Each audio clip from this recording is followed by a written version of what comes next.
Hi, you're listening to Stephan Livera podcast, a show about Bitcoin and Austrian economics brought to you by Swan.com.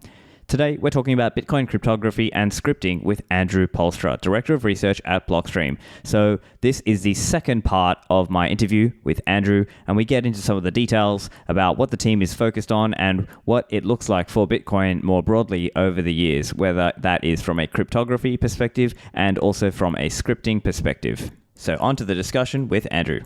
But let's talk a little bit about some of the other stuff you're working on. I know you're obviously at Blockstream Research. There's a lot of discussion and things going on about how Bitcoin advances, and that's on multiple fronts, right? That could be on the scalability side, that could be on the privacy side. So do you want to just give us a bit of an overview? What are you sort of working on? What's the team looking at? What are you finding interesting? Yeah, the Blockstream research over the last year or so is kind of almost split into two major categories of research. So one is cryptography, which is signatures, multi-signatures, zero-knowledge proofs, all that, the cool, like the hardcore crypto stuff.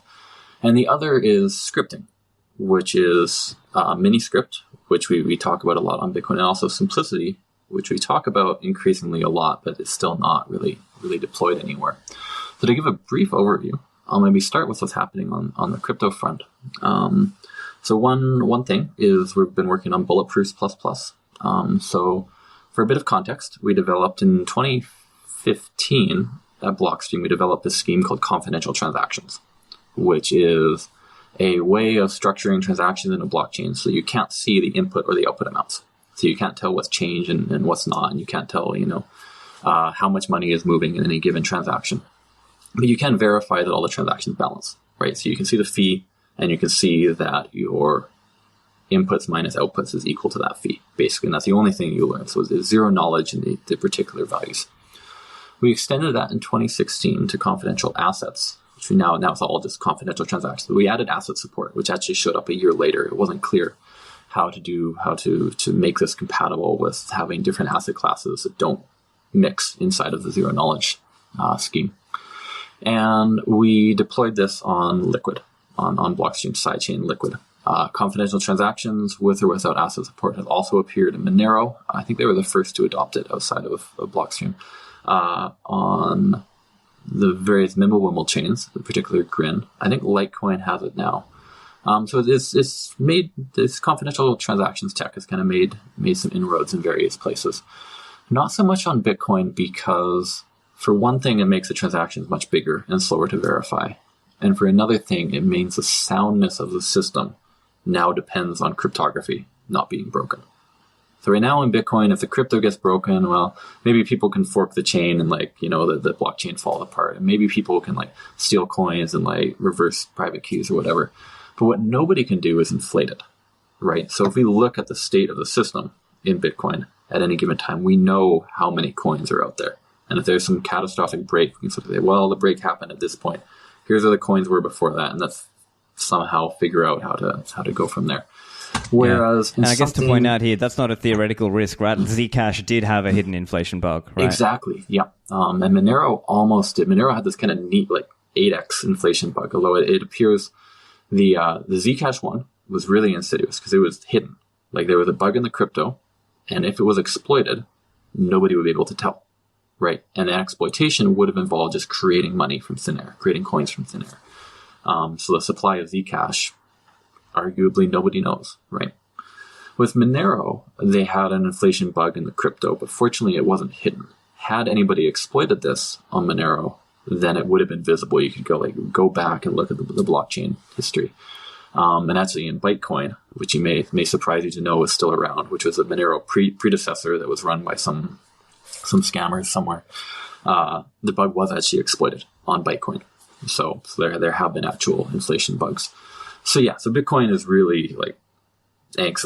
I even, as one of the developers of confidential transactions, I would really not recommend putting anything like this onto Bitcoin until we have a lot more, until we tighten up the crypto to at least make it so that it depends on the security of hash functions, like hashes not being collided or whatever, versus the current situation where we depend on elliptic curve security and stuff like that, where there's a lot of algebra and a lot of structure that nobody's fully explored. So part of confidential transactions is this piece called a range proof, which just assures you that every output is less than 64 bits long. And the reason we have to do that is because all of the numbers that are happening inside of the zero knowledge scheme are 256-bit numbers. And if you add a couple numbers that are both really close to 2 to the 256, then they'll overflow and go back to 0. So you can use this overflow to create like negative amounts, right? So I could take my 1 Bitcoin and then send it to myself and give me a 50 Bitcoin output and a negative 49 Bitcoin output, and it will all add up, right? And then I send the negative 49 to like, I don't know, to the president or somebody I don't like. And then I've created money out of thin air, right? I started from 1 and now I have 50. So to prevent that from happening, we just need to keep our numbers very, very small relative to this 2 to the 256 overflow threshold. So we keep them at 2 to the 64. So you would then need 2 to the 192 outputs in order to get an overflow. And you can't fit that many outputs into this universe. So we have a new scheme for range proofs. So our original range proof from 2015 was at the time the most efficient range proof without any trusted setup or anything funny that existed, which is funny because it was really inefficient. So the range proof, to do a 64-bit range proof, takes like 4 kilobytes or something of extra data on every transaction. So an output in Bitcoin is like 50 bytes by itself, right? It's a key or a hash of a key and then an 8-byte value. So that's 40 plus a little bit of output. So well under 50 bytes. We add an extra 4,000 to each of these. It's just 10x is the size of entire transactions. So we have this new scheme called bulletproofs, which replaces those. And now instead of being 4 kilobytes, it's about 650, 700. And we have a new scheme called Bulletproofs Plus Plus. And there was another one called Bulletproofs Plus that happened in between. And this is another reason not to bring this into Bitcoin, by the way, is that every other year we get this massive increase in efficiency. So with Bulletproofs Plus Plus, now our individual range proofs are less than 500 bytes, and we can combine them across transactions, even multi-asset transactions. So now you have like one transaction that has, like 10 inputs, 10 outputs, has like 5 different assets, all sorts of stuff going on. And then you have the single proof attached to it, which is something like 500 or 600 bytes in size. And that assures you that every one of the individual assets balances, that nothing was created or destroyed. And the verification time is significantly faster than the old bulletproofs, which in turn were significantly faster than our old range proofs.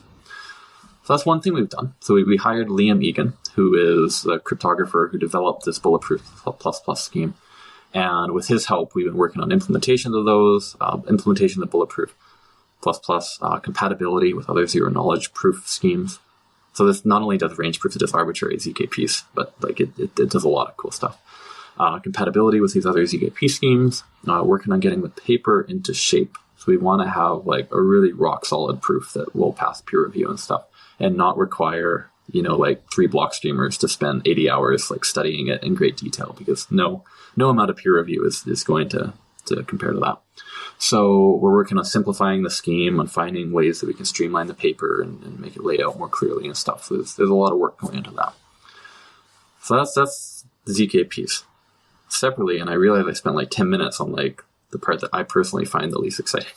So I'll try to be quicker with the other stuff we're doing. Also on crypto though, we're working on signature stuff. So we have 2 schemes, Musig 2 and Frost. And Musig 2 is a multi-signature scheme, an interactive multi-signature scheme. So you can split your keys into like 10 different pieces, very similar to what you do with Shamir secret sharing. And then you can use the pieces interactively if you can get all 10 of the key holders to be online at the same time. They do an interactive protocol and produce a single signature for the original key.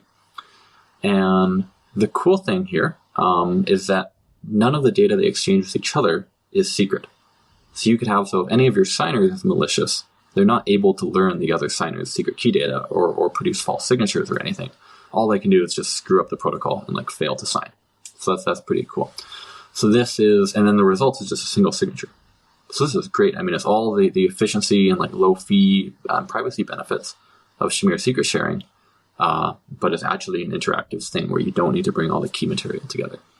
But the cost is that it's interactive and the protocol is a little bit complicated, and we've been working on implementing that and getting an API that is secure, even when even when surprising things are happening. Because whenever you have multiple participants that are all working in sync, you got to wonder, like, what happens if like any one of them is giving bad data? What if somebody's giving inconsistent data to some participants but not others? What happens if somebody just doesn't reply? What if they reply really late? There's all these kind of things. Or what if you start the protocol and then you like restart one of the devices halfway through the protocol and get it to rejoin a second time? Or what if it's in a VM and you just fork the VM and have the same device with the same state trying to join twice? There's like, interactivity is horrible. It's just like, it's so much harder than, like, it's kind of funny. We can do these massive, crazy zero knowledge proof schemes.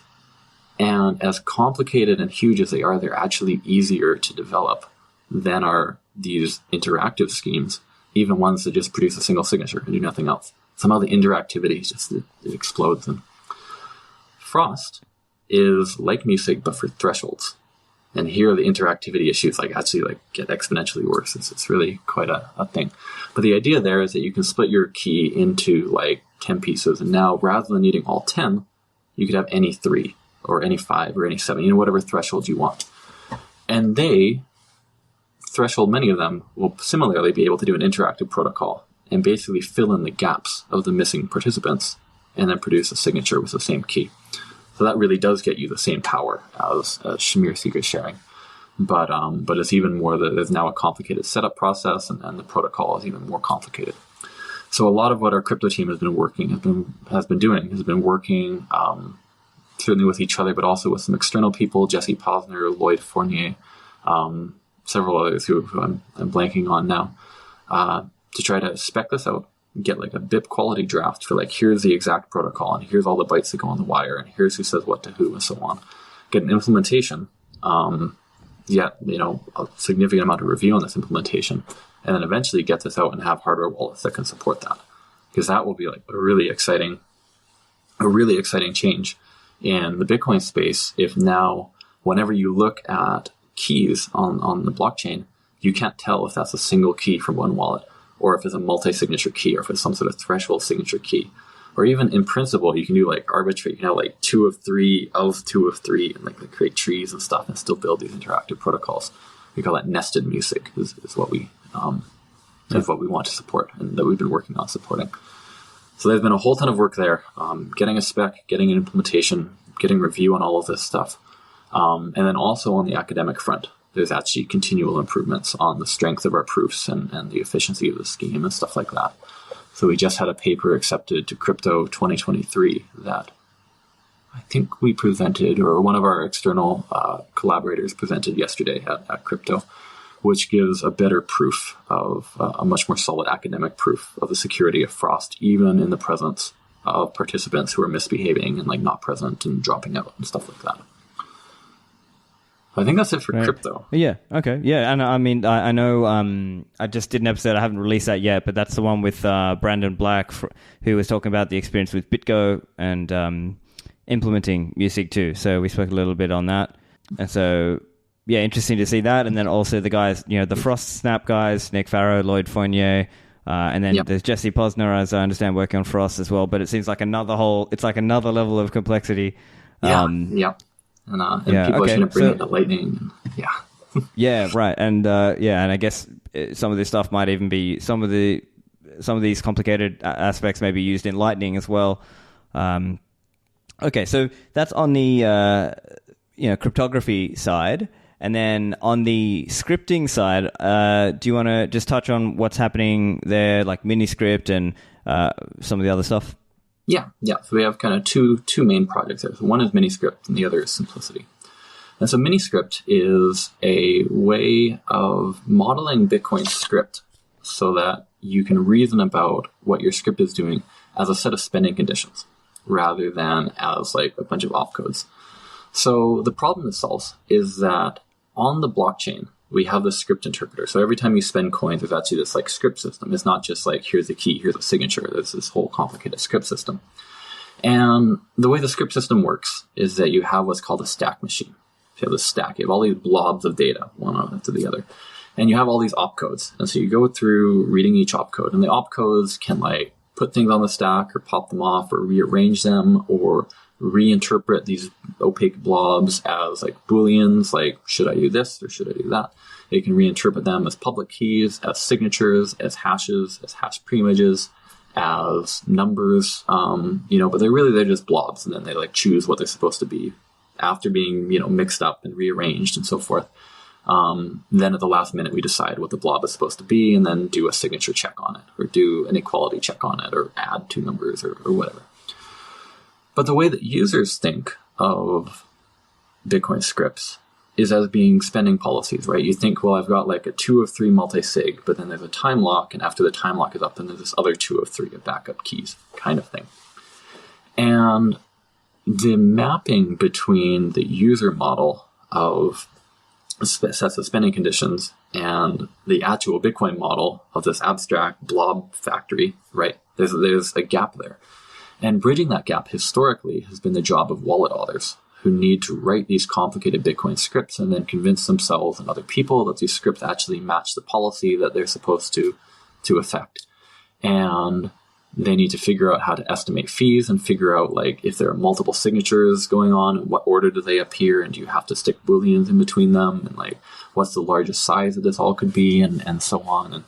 And what if I have a countersigner and he's not present? How does that affect what's going on? It was all this like very complicated ad hoc work that you had to do in this context where everything in the end was going into the blob factory, right? And you had to make sure that there was no path through the blob factory that would let somebody steal your coins without the requisite keys.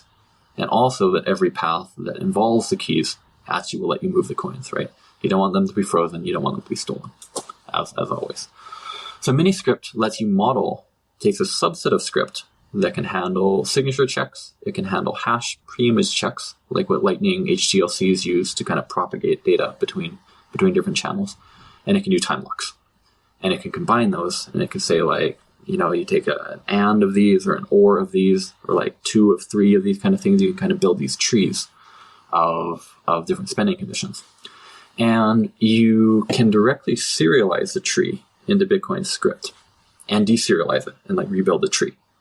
So now this script, which really like morally represents some sort of like blob factory instructions, now you can think of it as an encoding of this tree of different spending conditions. And the mapping between those is done by these small, like 5 to 10 opcode fragments of script that Peter Woola and Sandkit Kandlikar and myself, who developed this, and many other people have really squinted on all the like awful wallet work that wallet developers historically had to do for everything. We just did for these small little fragments and convinced ourselves that they fit together. And now with miniscript, you can support basically arbitrary policies. As a wallet developer, you can let your users have arbitrary policies.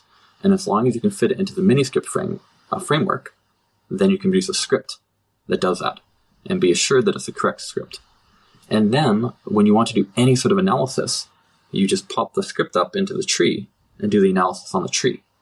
So you want to know like, what is the, how much worst case, how much does this cost to spend? Like what's the largest size of your witness?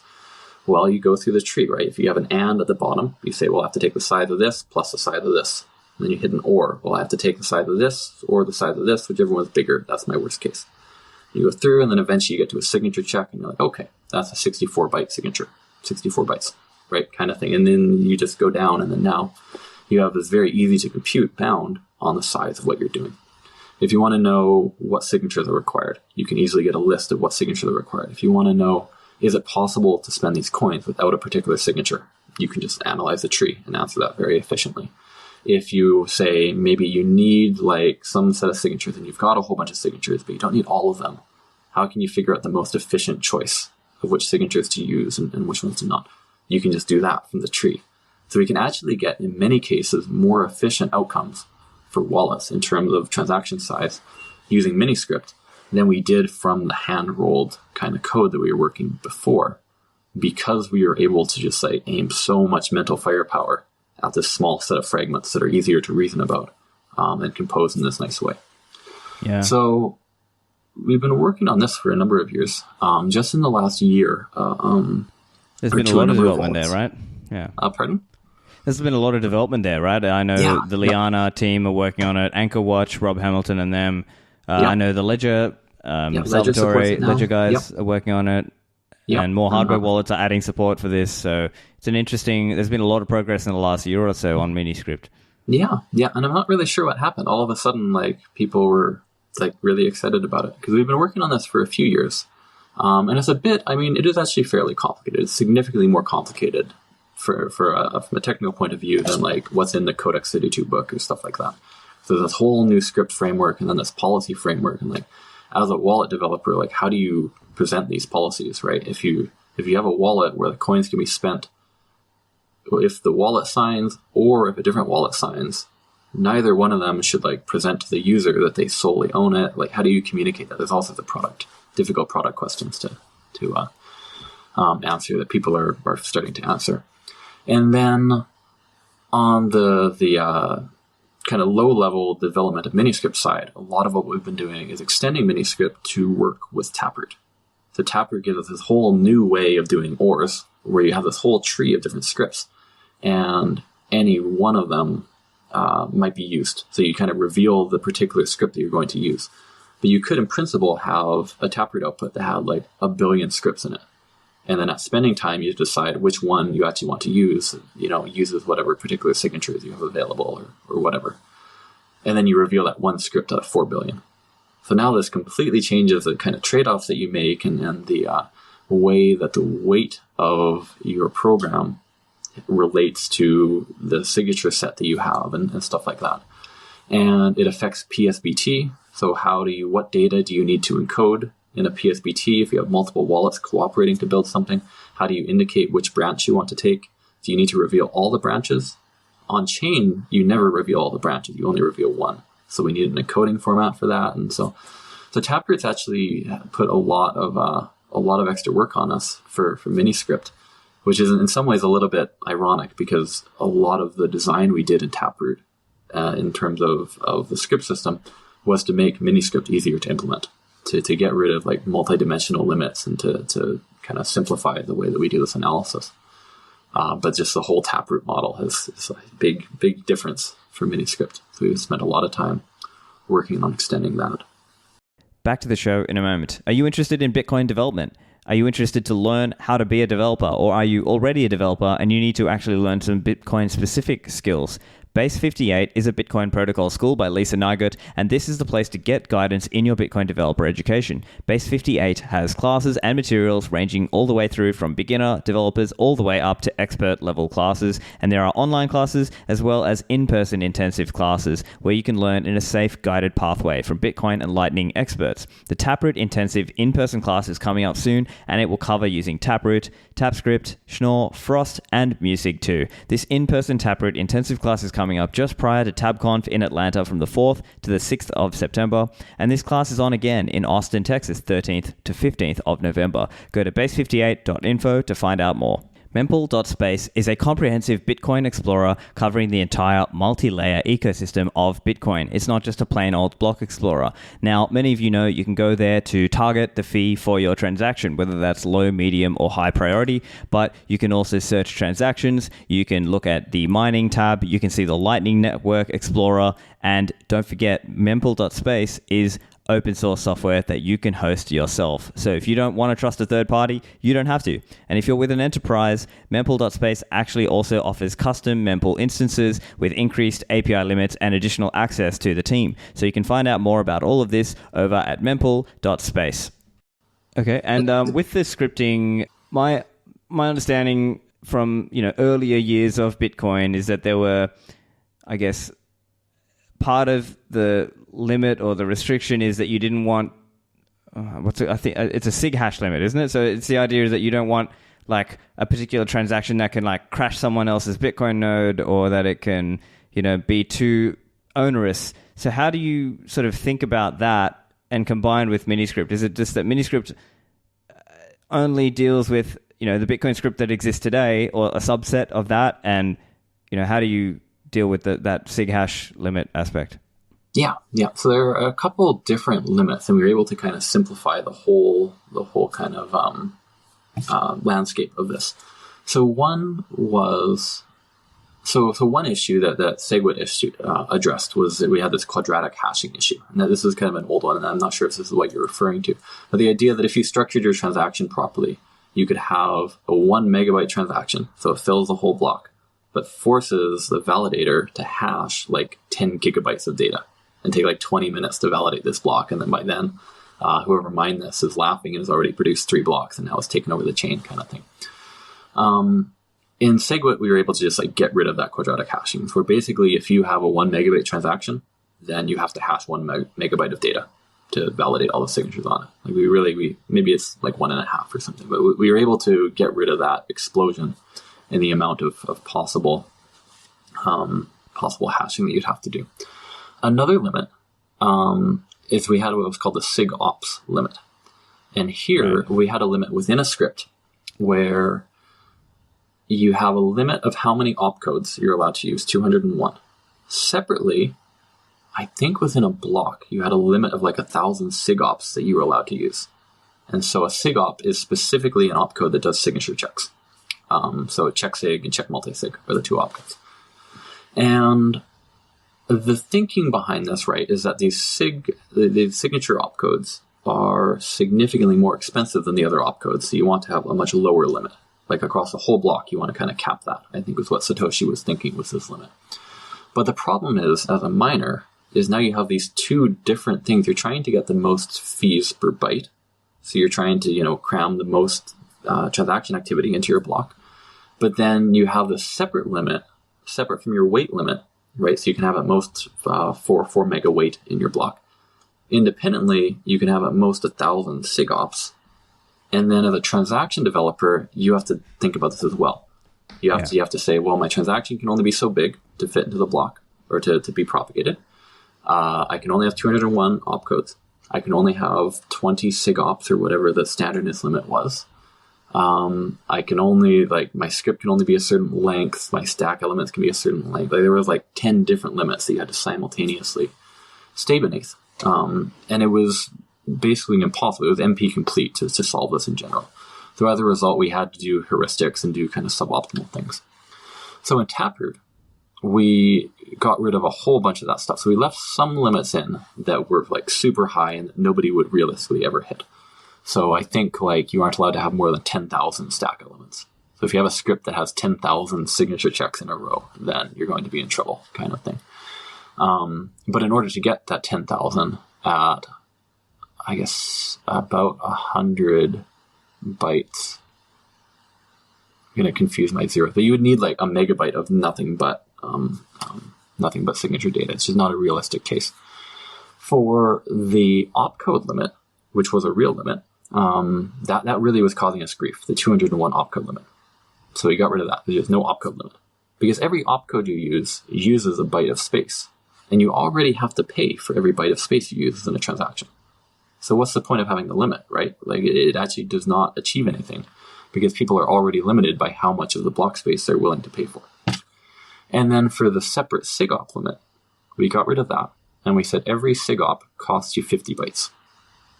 So if you use a SIG-op, then somewhere else in the transaction, you have to just stuff 50 bytes. And so this sounds kind of concerning and wasteful, right? That because we only want one cost, which is how many bytes you use. So every time we say this costs 50 bytes, the way we affect that is by saying you have to stuff 50 bytes somewhere. Well, conveniently, a signature check already involves a signature, which is 64 bytes in size.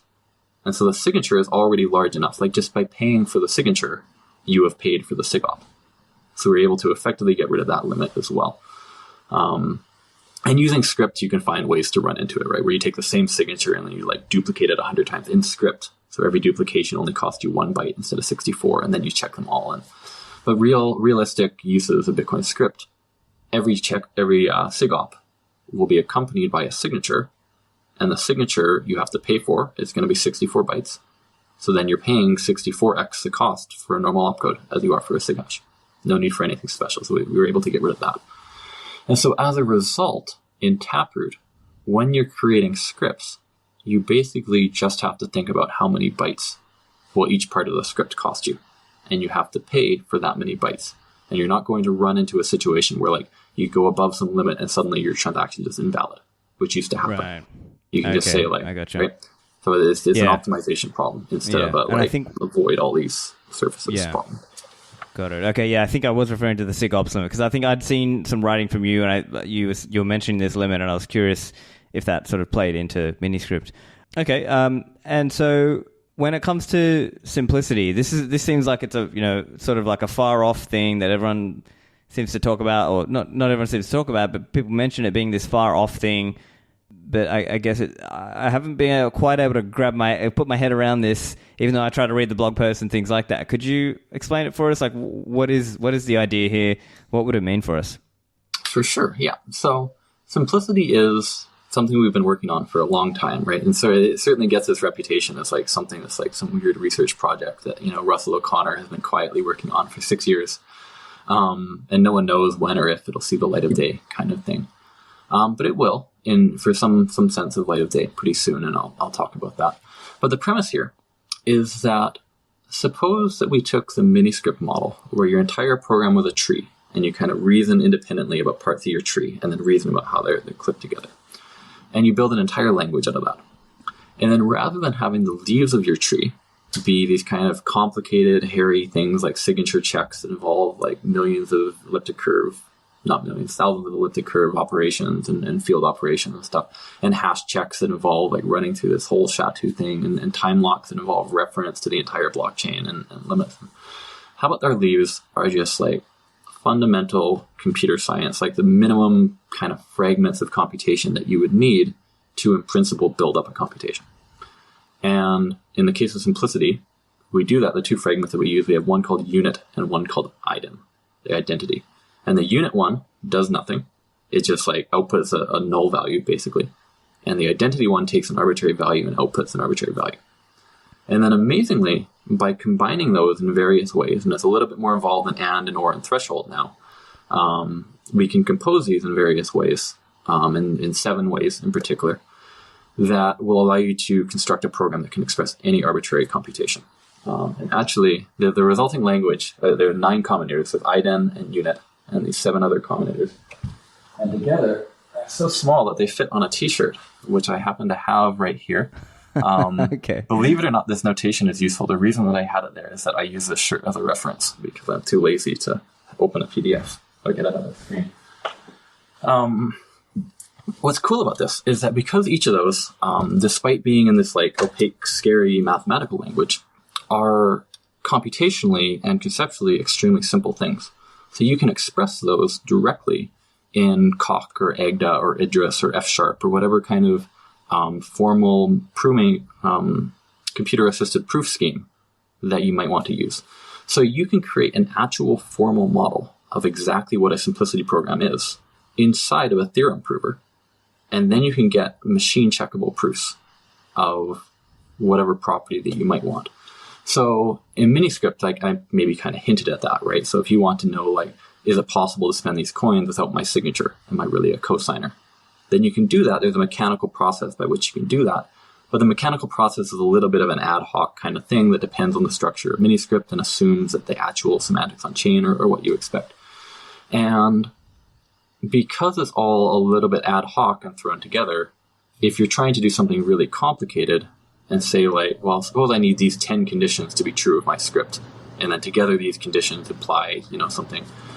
And it's hard to give an example with Bitcoin scripts concretely because like you need more expressivity. You need the ability to do mathematics and stuff. But you can imagine like you have some sort of script that is trying to restrict the fee range for a particular output and say like, well, if this person signs, then the fee is allowed to exceed 10 sats per byte. But if they don't sign, then the fee has to stay below 10. So now you can kind of delegate to a signer you maybe don't trust so much, and then you only need the high trust key in the case that the fee market has gone crazy. Or you can have like a vault setup where you can only move so many coins at once, and then the rest of them have to go back, again conditioned on the different keys that you want.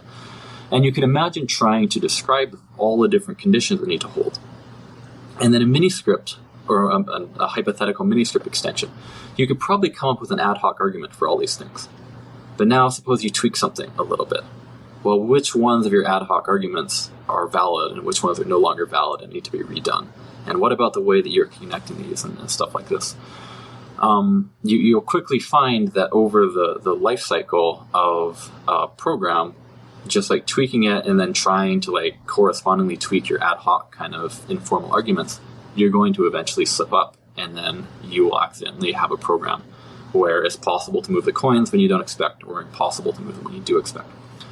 In simplicity, you can describe the exact behavior of your program formally inside of this abstract model called the bit machine. And then you can produce a machine checkable proof of every one of these weird claims that you might need to be true. And then when you tweak it, you know exactly which parts of your machine checkable proof are valid and which are not, because you can use the machine to check them, right? And so if you break some part of your proof, but maybe the rest of it is still okay, if you break this one part, so now you know, well, I need to redo that proof. And you redo it. And then does the new proof still hold? Does it still compose with your larger thing? Lets you conclude that your scheme is safe? Well, you can machine check that as well. And so now you have this very high assurance, assuming that you've modeled your problem correctly and you're actually checking the right statements, which is a big if. There's this whole field of program specification and analysis. But assuming that you've figured out how to model what your program is, you can have machine checkable assurance that all of these properties are true. And that's kind of essential to go beyond the simple Bitcoin spending condition model. There's something more elaborate where you could have keys that are like controlling capabilities, or you could have parts of programs that are like checking activity on other blockchains, or checking zero knowledge proofs of things, or checking, arbitrary signatures or oracle signatures on the outcome of, like horse races, or, whether a certain president has died, or, whatever you want. So the idea behind simplicity is that we have the mechanics to build a formal model. And our thinking is that probably nobody's going to directly use simplicity. It's so low level and it's so difficult to build this stuff. But what simplicity gives you is it gives you a rock solid kind of bedrock of formal semantics, where you can then produce a library of proofs about kind of your base components. You can compose them. You can make proofs about your composition, assuming that your theorems about the pieces of bedrock hold.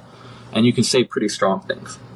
And what's especially interesting about this is we can use it. So let me shift gears a tiny bit to talk about, will simplicity be in Bitcoin ever?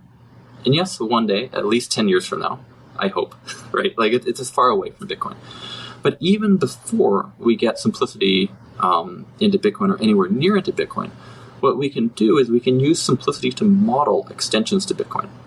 So you could take something like OpCTV or OpVault, which James O'Byrne has been pushing, or SigHash, NAPrebout, or whatever it's called these days, or like all these different extensions to Bitcoin. And right now these are kind of defined by the C++ code that extends the script interpreter. But you can imagine a world in which you had a specification in simplicity, and then if somebody was worried, like, oh, I think this would enable some like horrible thing to happen in this edge case, they could either prove that it doesn't happen or generate an example where it does happen. And now you have and anybody can verify that. Where this is really we're not arguing about semantics or arguing about hypotheticals, or like disagreeing or saying like, well, maybe the script interpreter does that. I don't know. Like, I guess we have to go read the C++ code and write a bunch of tests and hope that we covered every angle here. You could have a formal specification of stuff. So in the medium term, that's sort of what I imagine simplicity would be used for. It's literally as a specification language for proposals that would go kind of by themselves outside of simplicity into Bitcoin. In the very long term, I'd like to see it in Bitcoin, because then that's even better, right? Because then you're not only like, I want to do the CTV thing, here's a specification of simplicity. You can say, I want to do the CTV thing, here's literally how to do it on Bitcoin today. What I want is first-class support, so it's cheap. But at least I can do it, and maybe it costs me, a whole ton of opcodes, but you can still do it and feel it out and demonstrate use cases and figure out how to interact with other stuff. And then the actual fork, if you want to fork, is just a matter of taking an existing program and replacing that with optimized code, which is cheaper. So that's the long-term vision. And then the short-term vision is that we're planning to launch Simplicity on a liquid test network at some point in the next few months. It's a little bit uncertain because I'm pushing on this a fair bit. And I am going to be a father at some point, probably by the time people are listening to this. So very soon. Oh, well, congratulations. Thank you. But I'm going to take off of work for a few months, and then it's hard for me to make predictions about the stuff where I'm not there. But in the short term, we're building up to a release on a liquid test network.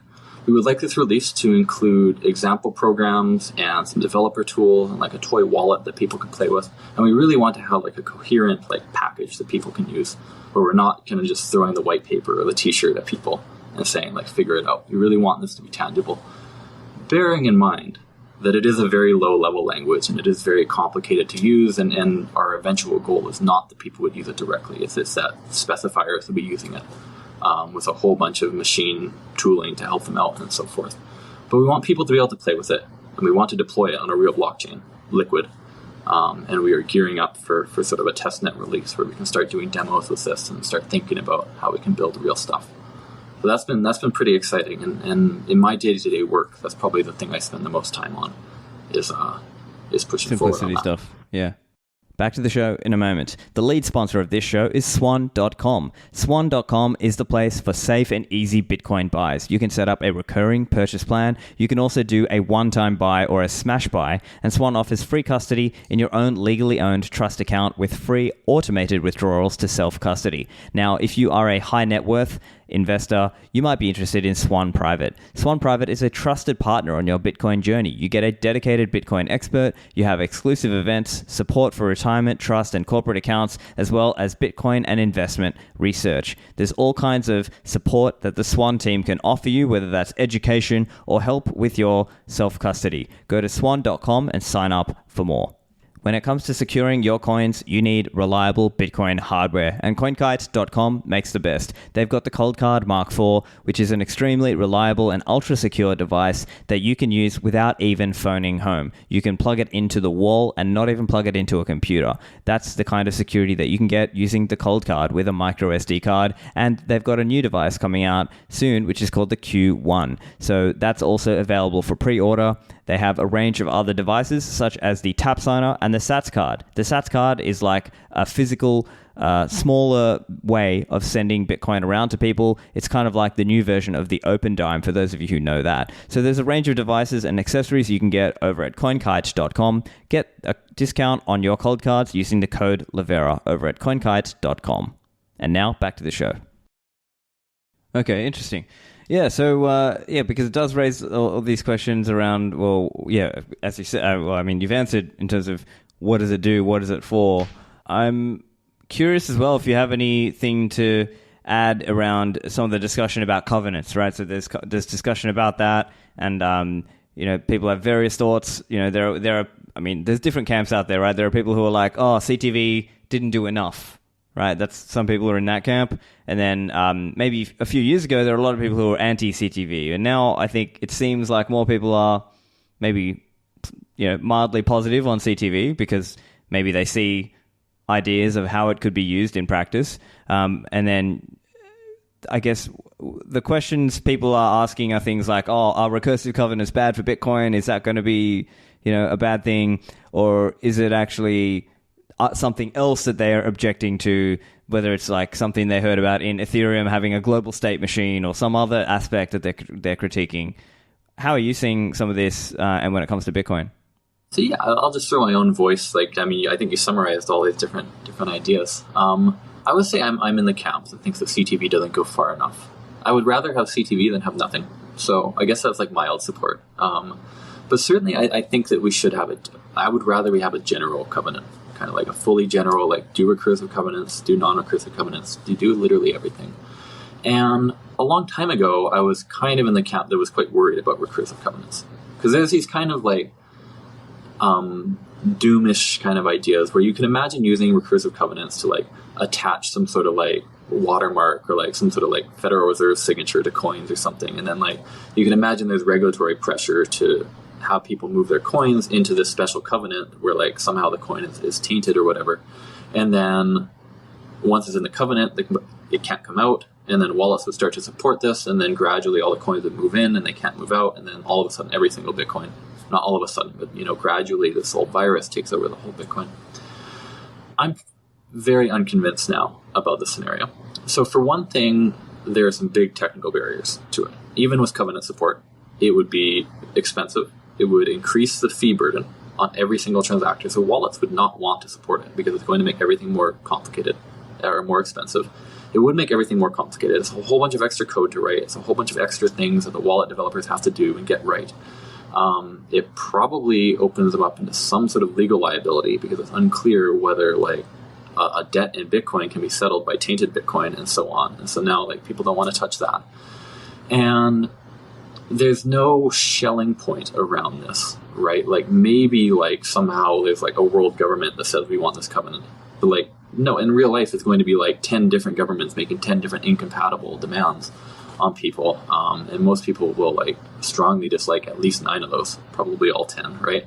And so there will just be this whole cluster of incompatible things that are all bad for wallet developers and bad for users, and will be unable to get any traction. And then the other reason I'm not worried about this is that you kind of can do it today with multi-signatures. So you could imagine, say that the Federal Reserve were to lean on Coinbase and say, we want to be a countersigner for every single coin. So you are not allowed to send coins to users directly. You have to take their address and then like convert it to like a multi-sig with the Fed. Okay? And then the Fed, in turn, will only ever sign transactions that send it back to such a multi-sig. And so now, without any direct blockchain support, just by leaning on one large company and then having the Fed enforce its own rules, they've managed to do this kind of watermark thing, right? And this has the same kind of disastrous consequences as something covenant-based. But when you illustrate it in terms of multi-signatures, I think it's much more intuitive logistically why this wouldn't work, right? Like it's you can sort of see like all the 1,000,001 difficulties the Fed would have in defining this policy and enforcing it on every single transaction they sign and figuring out how to be a multi-signer and convincing Coinbase to go along with it and dealing with the legal consequences in other jurisdictions and dealing with the PR disaster. And like, well, they could have done it for the last 8 years and they haven't. And nobody's made any movement towards doing such a thing. Yeah. Right. And I think the point I've seen people make is that this would be resisted at a social layer, it's not really a technical discussion per se.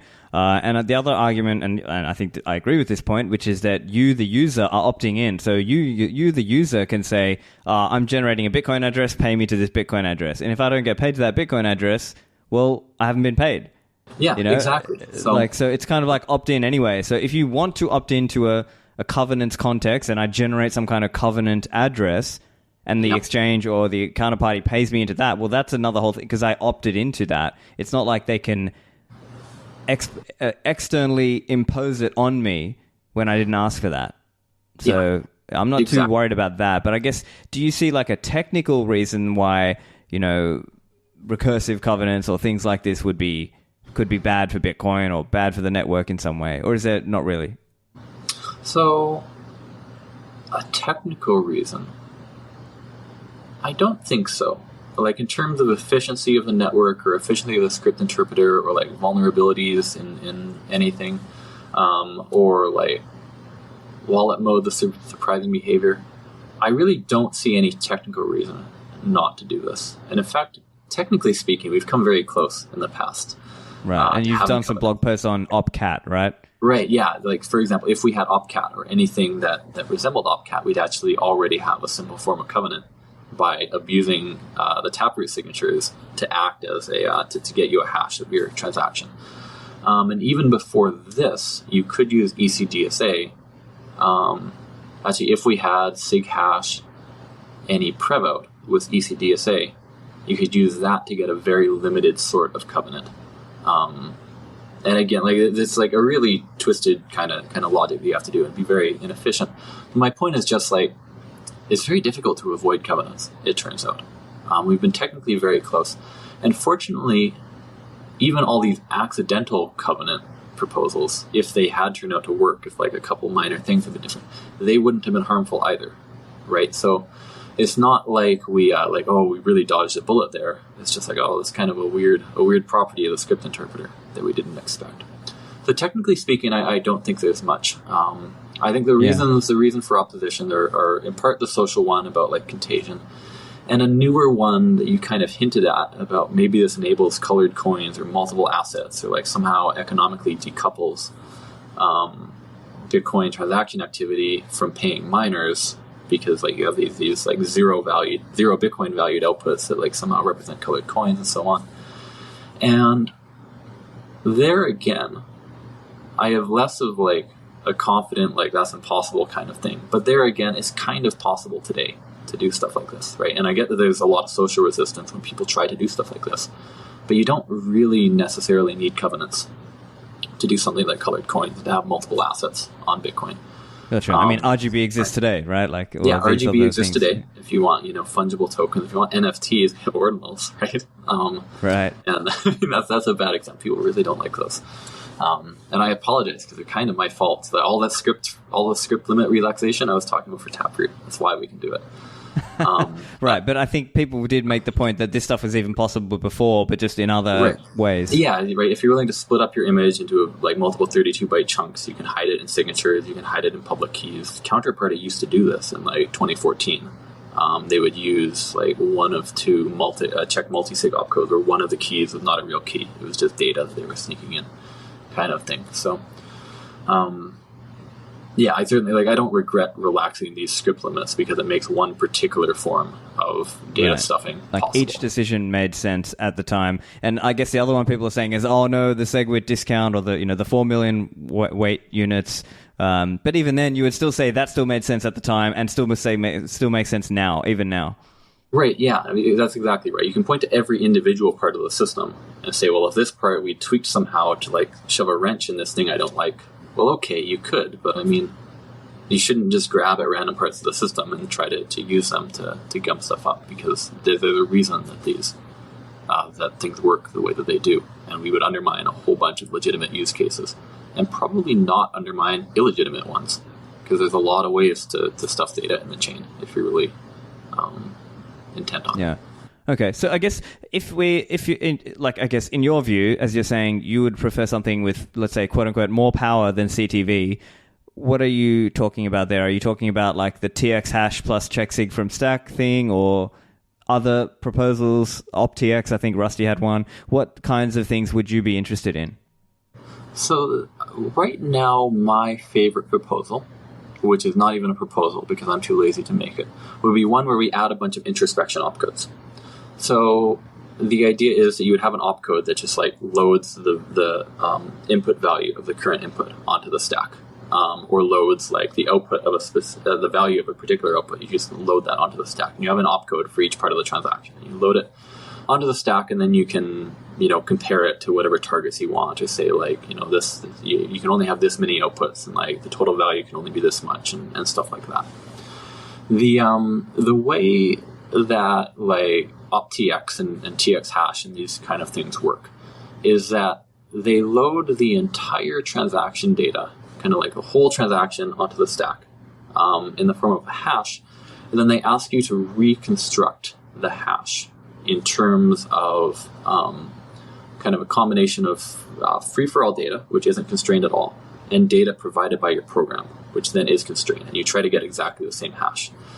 And I think Jeremy Rubin characterized the difference between these two approaches as having negative covenants and positive covenants.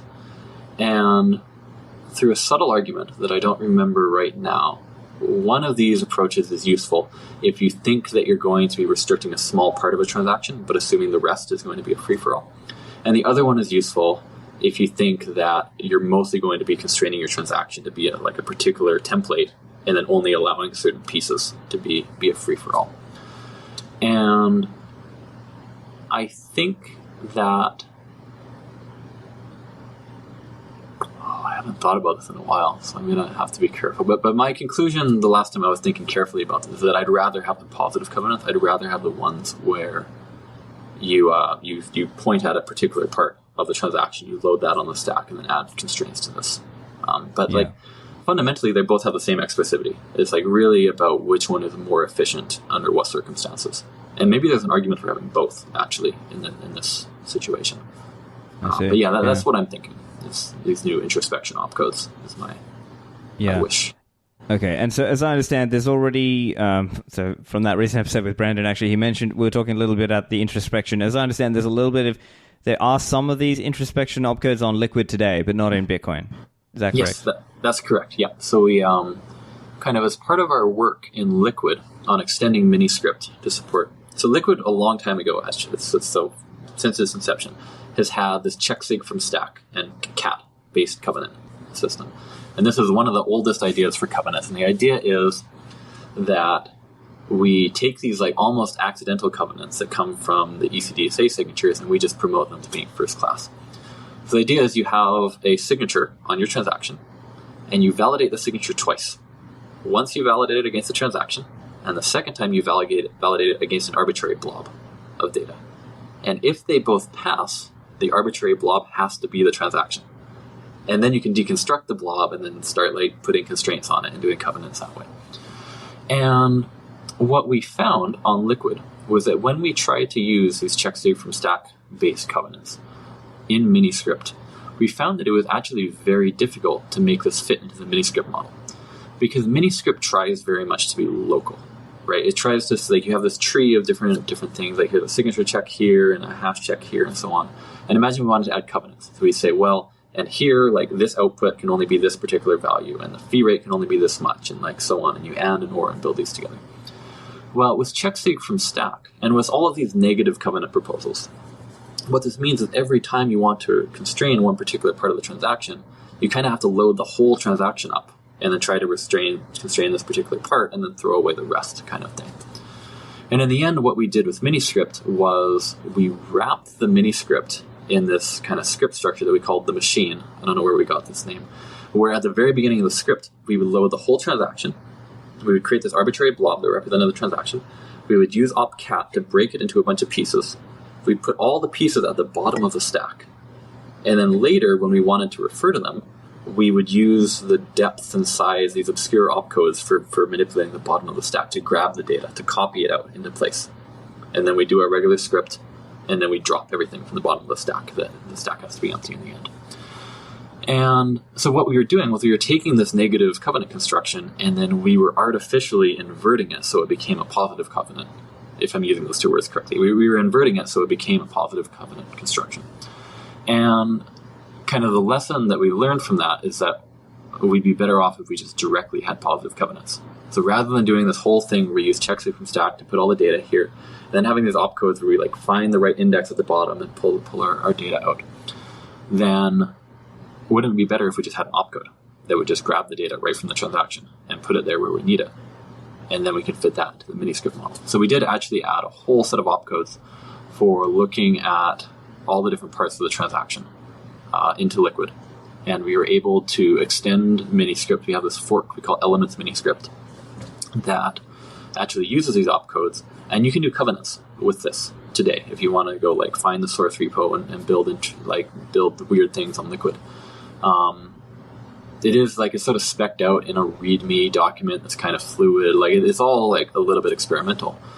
But in the context of Liquid, where we have multiple assets, we've been able to create things like fully collateralized options, where you have we're able to put up some amount of LBTC of Bitcoin moved onto Liquid.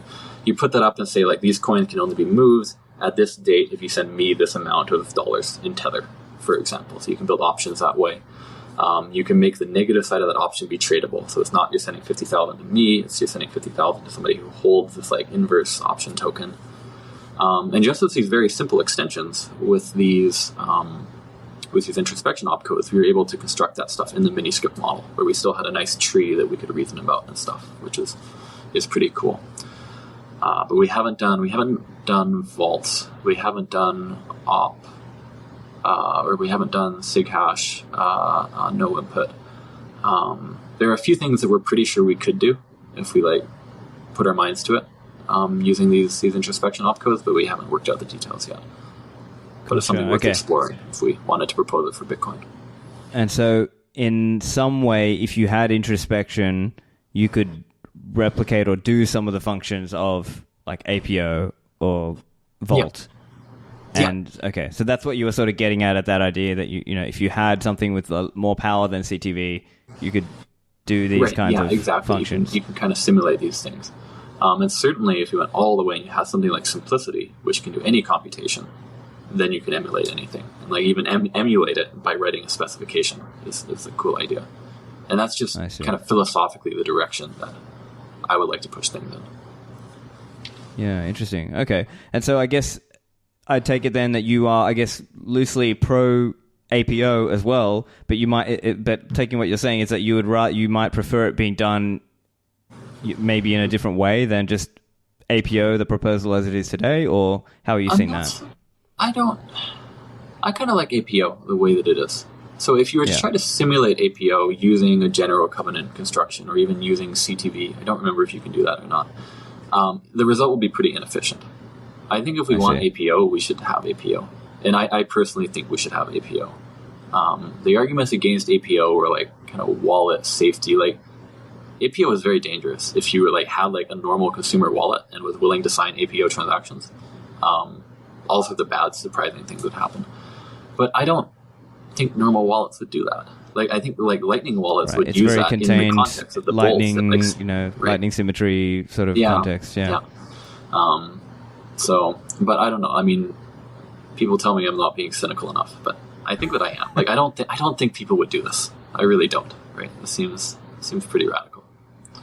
Yeah. Interesting. Okay. Yeah. Well. Look, we've been going for a little while, so I may end up splitting this up into multiple episodes anyway. But thanks for joining me today. And do you have any sort of closing thought as people are sort of looking out at the future of Bitcoin and technology in Bitcoin? Well, I have one more thing I'd like to say about Codex 32, and maybe I'll close on that. Yeah, sure. Which is that, or about streamer secret sharing in general, which is that you can use a 2 of 2 secret share as a form of encryption. And what I mean by that, well, you can almost imagine what I mean. If you have some sort of secret data, you do a 2 of 2 share, you split it in half. And you can think of one half as the seed and one half as the encryption key if you want, although like they're symmetric. And so what you can do, and what I have done, is if you're trying to move one of these tubes across the country or across a border or something, and you're worried about your security in transit, then what you can split it in, let's assume your endpoints are secure. So it's starting off in a secure location, it's ending up in a secure location, but on the way, you got to worry about the TSA. You're passing a border or something. Train hijackers or whatever. You split it into 2 pieces. You carry one from A to B, then you go back and carry the second one from A to B. And if you get compromised on either trip, because only one share is compromised, that has no information. So then you just destroy the other share and you restart with a fresh try. Every time you split, you get a fresh, like, independent start. So you just keep on trying this until finally you manage two trips in a row. And now you have assurance that even if, like, you get stopped by TSA and searched and they open up your tube and, like, write down all the values in the tube, right, which I've never heard of happening, but it certainly is within their rights to do so. Even if that happens, you're still safe, so you can transport your data this way. And the fact that you can do it by hand using these paper computers, and you don't have to worry that like your weird encryption scheme is somehow broken in some way, which it has a high probability. This is such an obscure thing to do, right? That it has a higher probability of there being problems with any particular scheme that you find or make. But you do it by hand, and you have pretty high assurance about that. And you could do it with SLP39 as well. If you want to use computers, SLP39 is very well supported by Trezor. I would suggest that if people have their seed words and they're trying to move them, to split it into a 2 of 2 secret share and carry it. And then zooming out, I guess I will give you a high-level thing about Bitcoin, which is that right now, I've been spending a lot of time on simplicity, but really, I think the most important problem pressing Bitcoin is the user experience around self-custody. And a big part of why I'm working on this project with these paper computers and stuff is that I want to make it accessible. I want to make it tangible. I want to make it possible for people to manipulate their seed data in ways where they know exactly what's happening and where they have high assurance that their data is not being leaked in some way. So as they're doing these, as they're verifying their checksums, they have a single piece of paper. It's got the secret data on it. You put it in a blender with a cup of water and you run it for a minute, and now that data's gone. It's not stored anywhere else on any like piece of flash. It wasn't leaked out through any side channels. It's a gray pulp in your blender, and now you can dump that in the garden or flush it down your toilet or something, right? It's gone, So I've been and this touches on a bunch of things that we've talked about. So the Codex 32 is probably for a pretty advanced kind of crazy person, even though we really tried to make it step-by-step mechanical. Like, if you weren't super comfortable with it, I don't know that you'd be comfortable just blindly following the instructions. We talked about miniscript. Miniscript lets you have arbitrary policies and let you have like backup keys and stuff, and then be able to define a policy where you don't need to use some particular ad hoc kind of wallet. You can just come up with a miniscript policy, and any wallet will support it. And Liana conveniently will even like hold your hand doing this. That's what they do is estate planning based on these kind of policies and stuff. So I'm really excited to see how that evolves, both like directly the seed custody kind of things, like, and I think this also like is a great technical innovation. These tubes I think are great. That's really what I think is the most pressing thing on Bitcoin right now. Like, I think the script stuff is cool, and I love to work on it and build it up, and the cryptography as well, although I haven't really had time over the last year or two to be super deep into that. But really, I think what's important is this, like, making the custody story understandable and making it tangible and making it user-friendly and so that it will survive people. So, yeah. Well, that's a great spot to finish up. So Andrew, I guess just lastly, where can people find your work and find what you're working on? Yep. So I'm not on X or Twitter or any social media, really. You can find me on IRC, although if you're on IRC, you probably are already talking to me. There aren't a lot of us left. You can find me on GitHub. My name is Poelstra. And sometimes I kind of shadow tweet through the Blockstream Research Twitter handle, which is BLK Research. And those are probably the two best ways to see what it is that I'm up to. If you're interested specifically in the book, Codex 32, you can find that on the Blockstream store, store.blockstream.com, or we have a website, secretcodex32.com, which has some more explanation and downloadable links and so forth. Or there's a GitHub repo for it, which I think is github.com/blockstreamresearch/codex32. where you can poke around at that. Okay. Fantastic. Well, I'll put all the links in the show notes there, and thanks for joining me, Andrew. Yeah, thank you. It was a lot of fun. I hope you enjoyed the show. Make sure to find the show notes over at stephanlivera.com. Thanks for listening, and I'll see you in the Citadels.